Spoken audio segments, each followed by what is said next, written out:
Situação da Casa de Saúde do Rio Maina cada vez mais delicada. Já se fala inclusive na transferência de pacientes internados na instituição. Valores da dívida das empresas devedoras do ISS ao município chegam à casa dos 100 milhões de reais. Terça-feira, dia de conferirmos as ofertas de empregos disponíveis na região. Mesmo em meio à turbulência política, o governo federal tenta manter o foco em projetos considerados importantes. E no esporte, as notícias do Criciúma, que se prepara para se despedir do Campeonato Catarinense.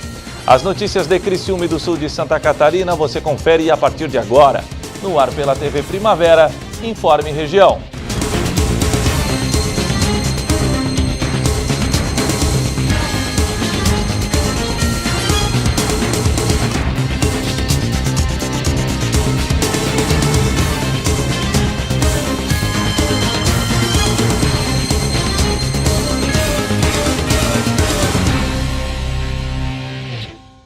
Hoje, terça-feira, 18 de abril de 2017. Para você que sintoniza a tela da TV Primavera, uma boa noite. A situação financeira da Casa de Saúde do Rio Maina, único hospital psiquiátrico da região, está cada vez mais delicada. Nos bastidores, já se fala em transferência de pessoas que estão internadas na instituição para outras entidades. A reportagem é da jornalista Morgana Salvador. A Casa de Saúde do Rio Maina não é de hoje que vem enfrentando problemas financeiros, mas nos últimos meses a situação piorou, o que vem dificultando para manter os atendimentos realizados na casa. A gente recebe a tabela SUS, que é no valor de R$ 49,90, e o custo de um paciente dia aqui para nós é no valor de R$ 150. Eu sempre comparo uma diária de hotel. Aonde que uma diária de hotel que tu for ficar vai pagar em torno de 150 a 160 reais a diária, com direito de um café da manhã. Aqui eles são servidos com 5 refeições, medicação, médico 24 horas, a equipe multidisciplinar, enfermeiro, técnico, enfim, com todo um contexto, e o SUS paga para a gente o valor de R$ 49,90. O principal problema que acarretou essa situação, segundo a direção da Casa de Saúde, foi a retirada dos incentivos que eram oriundos da Prefeitura de Criciúma e auxiliavam nas contas. A gente tinha um convênio com a Prefeitura, tinha um incentivo do Estado que a gente tinha. A gente recebia um valor no valor de 160 com leitos, agora a gente tem 101 em um leito. Então a gente perdeu esses incentivos que tinha da prefeitura, que também não era o que sustentava, mas através de doações que a gente tinha, dava para se manter. E agora, como que esses incentivos realmente foi cortado, a situação que a gente está aqui é bem crítica em questão disso daí. Os trabalhadores sempre acabam sofrendo com os atrasos nos salários e esse mês, segundo o administrador, foi honrado com os pagamentos. E com isso, outras funções dentro da Casa de Saúde podem ser prejudicados. É verídico que no exato momento vai faltar dinheiro para comprar medicação, para comprar comida. Então é uma situação delicada. E os colaboradores estão bem aflitos, eufóricos em questão disso daí, porque eles não sabem o que vai ser também, se fecha, se não fecha. Diante da atual situação financeira, a direção do ISEV já estuda a possibilidade dos atendimentos no SUS aqui na entidade, assim como também planeja a transferências de alguns pacientes da Casa de Saúde. A intenção, se realmente a parte do SUS não vier se resolver, eles pretendem, porque isso aqui é próprio deles, ficar com um convênio particular. No dia 7 a gente já fez uma lista que encaminhamos para a Secretaria de Criciúma, pedindo para fazer a transferência de 13 pacientes que a gente não tem como manter esses pacientes aqui devido ao custo deles. E até a data de hoje a gente não teve um parecer se esses pacientes vão ser transferidos ou quando, se sim ou não. Um pedido do vereador Ademar Honorato, que entrou com requerimento na Câmara pedindo a lista das empresas que mais devem imposto sobre serviço para a Prefeitura, está dando o que falar. A dívida, segundo o parlamentar, ultrapassa a casa dos 100 milhões de reais.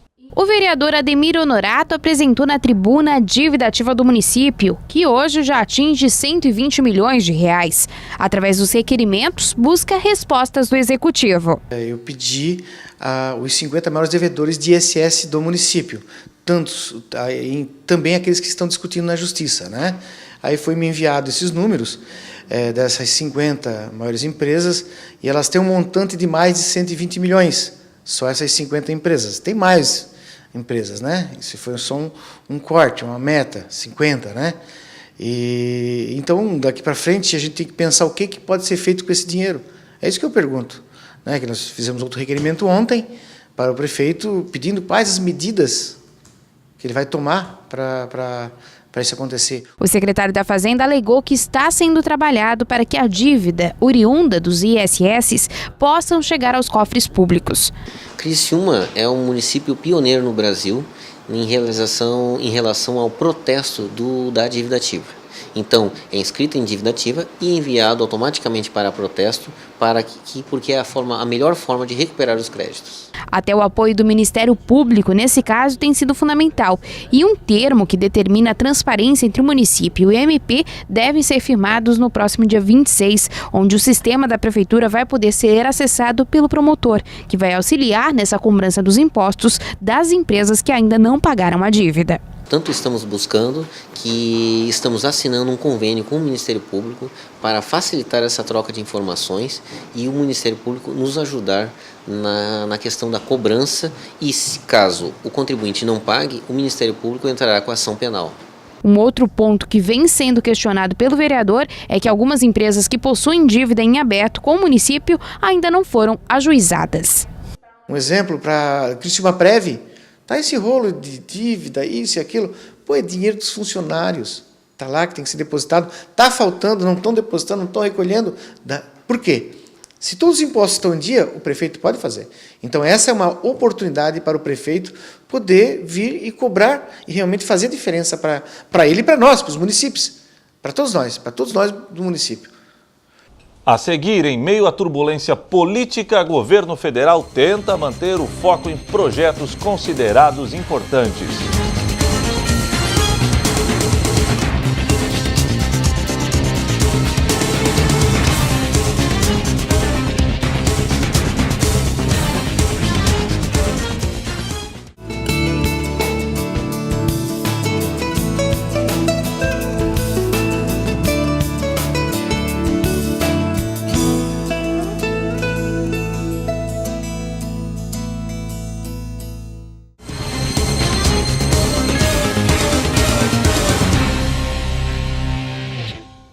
Hoje é terça-feira, dia de conferirmos as ofertas de empregos disponíveis na região sul de Santa Catarina. Auxiliar de cozinheiro, consultor de vendas, vendedor, supervisor comercial, consultor de seguros, analista de negócios, gestor de negócios, negociador interno, cozinheiro, programador de web, programador PHP, babá cuidadora, farmacêutico, auxiliar de produção, oficial de manutenção, assistente de recursos humanos, encarregada de produção de confecção, fiscal de loja, conferente, auxiliar administrativo, operador de caixa, operador de logística, auxiliar de manutenção. Interessados devem buscar mais informações através do site da Associação Empresarial de Criciúma, www.acicri.com.br ou na própria sede da ASIC, Rua Ernesto Bianchini Góes, número 91, bairro Próspera. Após a divulgação do conteúdo da delação de executivos da Odebrecht, que causou um tsunami no mundo político, em Brasília, a estratégia é manter o clima de otimismo e seguir o cronograma de aprovação das propostas que o governo considera importantes. Hoje ainda deve ser apresentado o texto da reforma da Previdência. O presidente Michel Temer se reuniu durante o final de semana com deputados para discutir o texto. O domingo pós-feriado prolongado foi de plantão no Palácio da Alvorada. O presidente Michel Temer se reuniu com os principais ministros e articuladores políticos envolvidos na reforma da Previdência. Estavam presentes o ministro da Fazenda, Henrique Meirelles, os presidentes da Câmara, Rodrigo Maia, do Democratas, e do Senado, Eunício Oliveira, do PMDB, além do relator da Previdência, o deputado Arthur Maia, do PPS. O relatório da reforma da Previdência deve ser votado nesta terça-feira à tarde, mas antes disso, deve ser apresentado ao presidente Michel Temer e à base do governo no Congresso. O déficit da Previdência é crescente e pode chegar a 181 bilhões de reais. A estratégia do governo continua sendo dar continuidade à aprovação das propostas consideradas importantes, mesmo após a divulgação do conteúdo da delação de executivos da Odebrecht, que atingiu políticos de diversos partidos. Vejo toda uma determinação para que nós continuemos trabalhando. O judiciário cumpre o seu papel, nós vamos cumprir o nosso. O relator da reforma disse que o texto está praticamente fechado, com novas mudanças. O salário integral da aposentadoria deverá ser alcançado com 40 anos de contribuição e não mais com 49, como queria o governo. Policiais e professores poderão ter aposentadoria especial com idade mais baixa. Na aposentadoria rural, a idade mínima deverá ser a mesma para homens e mulheres, 60 anos, e não 65, como na proposta original. Pensões por morte e aposentadorias poderão ser acumuladas até o limite de 2 salários mínimos. Na regra de transição, o trabalhador terá de cumprir um pedágio correspondente a 30% do tempo que faltaria para se aposentar pelas regras atuais, e não mais a metade, como previa o governo. Mas haverá uma idade mínima para aposentadoria dentro da transição, 55 anos para mulheres e 60 anos para homens no setor público, e 50 anos para mulheres e 55 para homens no setor privado. A idade mínima de 65 anos para homens e mulheres está mantida, assim como o tempo mínimo de contribuição, 25 anos. Estamos caminhando no sentido de fazer a aprovação dessa reforma.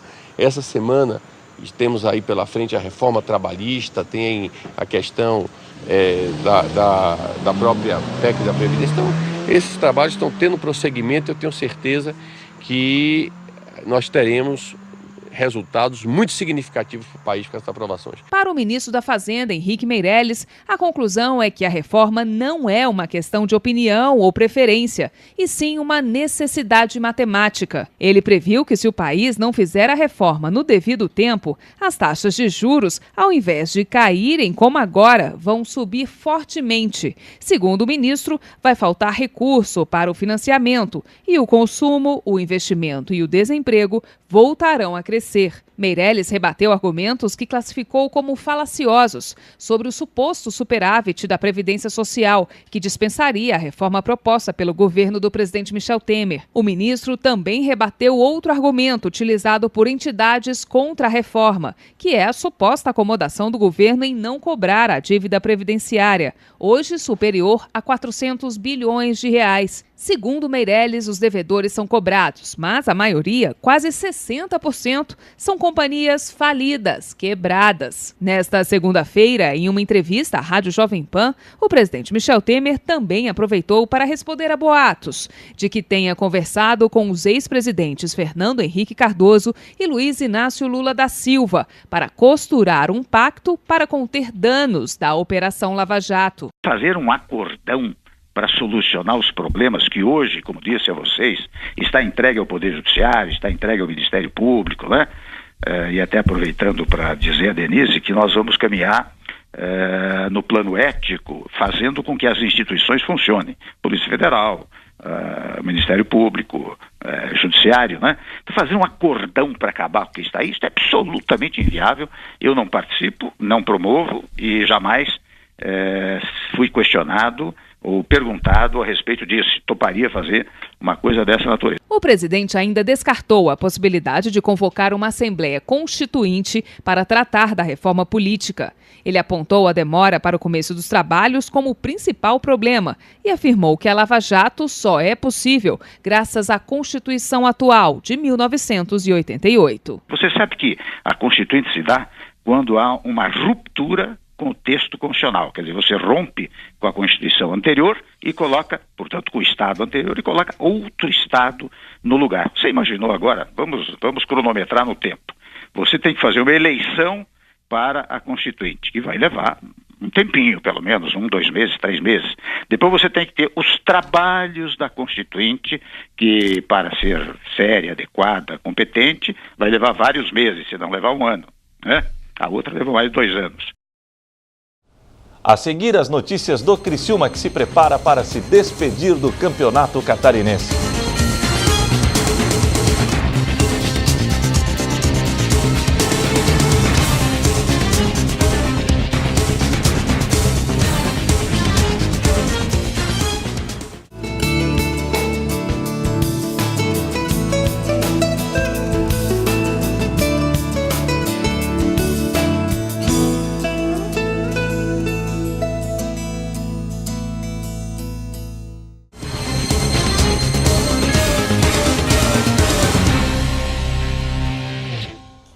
O Criciúma não tem mais chances de disputar o título do Campeonato Catarinense. Mesmo assim, o Tigre tem no domingo seu último compromisso no Estadual 2017. O jeito é treinar e terminar o torneio de forma digna.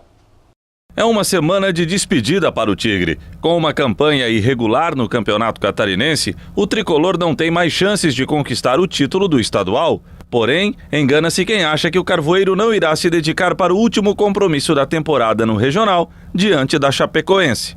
Trabalhar forte, né? Até porque no domingo a gente tem nosso nome está em jogo, o nome do Criciúma, a camisa do Criciúma está em jogo, então a gente tem que trabalhar forte essa semana, os treinamentos, porque a gente tem objetivos grandes ainda na temporada, então não é tempo de descanso, nem de deixar cair, nem de desanimar. A gente espera fazer uma boa semana de trabalho e terminar com um bom jogo no domingo. No início do ano, o discurso era de título no Criciúma. Porém, com o passar dos jogos, a história foi ficando diferente. E a decepção foi o troféu do Tigre no Catarinense. Ficou um gosto ruim, sem dúvida, porque a gente trabalhou para isso, a gente acreditou nisso. Infelizmente vacilamos no decorrer da competição em vários pontos. E por isso não estamos na final, mas a gente espera ter aprendido, né, para que na Série B a gente consiga o nosso maior objetivo do ano, que é o acesso. O insucesso do Carvoeiro tem um motivo? Para Ricardinho, os resultados ruins dentro de casa foram preponderantes para a campanha irregular. Eu acho que principalmente jogos dentro de casa, a gente deixou escapar alguns pontos. Jogos contra equipes consideradas inferiores também, a gente deixou alguns pontos para trás, porque no campeonato de 10 equipes, onde praticamente 5 equipes são consideradas grandes. Então, nos clássicos você acaba ganhando ou perdendo um jogo ou outro, e a gente conseguiu vitórias e conseguiu bons jogos assim, mas principalmente jogos contra equipes consideradas menores, que outros times não perderam pontos, a gente perdeu pontos, e eu acho que isso nos prejudicou na somatória geral. Por isso a gente ficou fora da disputa da final. Mas nem tudo foi saldo negativo. Ricardinho, que começou o ano na reserva, terminou o campeonato no time titular. Eu acho que o que importa realmente é o coletivo. Acho que quando o coletivo está forte, as individualidades naturalmente vão aparecendo. Fico feliz de ter ajudado da melhor maneira com que, em momento de cada partida, eu tentei fazer concentrado, ajudando os companheiros, ajudando a cada jogo, e fico feliz por ter ajudado dessa maneira. Mas, como eu disse anteriormente, fica um gosto, sem dúvida alguma, de que a gente poderia ter ido um pouco mais longe. E hoje é dia de sala de entrevistas. O programa de Logo Mais recebe a visita da dupla Léo e Daniel. Você vai se emocionar. Uma dupla que tem o sonho de pregar o evangelho através da música. Léo e Daniel estão vivendo essa realidade. Os cantores de Criciúma contarão um pouco de sua experiência em cantar músicas cristãs pelas igrejas do Brasil. Quando chega no local assim, a gente se sente um pouco estranho, porque é totalmente diferente, o jeito de recepcionar é diferente, mas a gente tem sido muito bem recepcionado nos outros estados também, porque a gente vê isso como promessa de se cumprindo nas nossas vidas. Então, isso pra gente é muito bom ver isso. Ô Léo, como é que a dupla começou? Porque eu sei que vocês frequentavam a mesma igreja. Isso. Mas vocês não tinham, se conheciam de igreja, né? Da paz do Senhor um pro outro, de irmãos da igreja. Isso, a gente sempre se conheceu assim e tal, de longe, de vista e tal. E quando ele começou a frequentar o mesmo bairro, a mesma congregação que eu e ele começamos a frequentar, havia uma dificuldade que era a ausência de músico. Então eu cantava às vezes, mas não sabia tocar muito violão. E o Daniel chegou para tocar violão e ajudar. Nós começamos, na ausência de não ter quem tocar, unimos nós dois ali e saiu esses dois rabiscos. E é verdade que foi meio que de surpresa, vocês chegaram lá e o pastor disse, faz o violão aí, canta um hino aí, porque não tem ninguém para ministrar o louvor. Foi isso mesmo? Desse jeito. Começamos assim e surgiu, daí começamos a ministrar o louvor juntos e começou a surgir convites e tal. E já nesse dia vocês, após o culto, conversar, acho que a gente pode aprofundar mais, a gente pode, quem sabe, cantar mais alguma coisa. Quando começou a surgir os primeiros convites, a gente começou a pensar nessa ideia, entendeu? Nessa hipótese de formar a dupla. O Sala de Entrevistas vai ao ar logo mais às 20h30 da noite. A reapresentação do programa será na quinta-feira, também 20h30 da noite. Você confere o Sala de Entrevistas através dos canais 12 no analógico e 12.1 no digital, via sistema de TV aberta. Assinantes da NET TV a cabo assistem à TV Primavera através do canal 13. Os da GVT, canal 12. Fala galera, aqui é o Léo. E aqui é o Daniel, nós temos um convite aí para fazer para você. Nessa terça-feira nós estaremos no Sala de Entrevista com o nosso amigo Heber Vieira. Deus abençoe. Amém, Deus abençoe.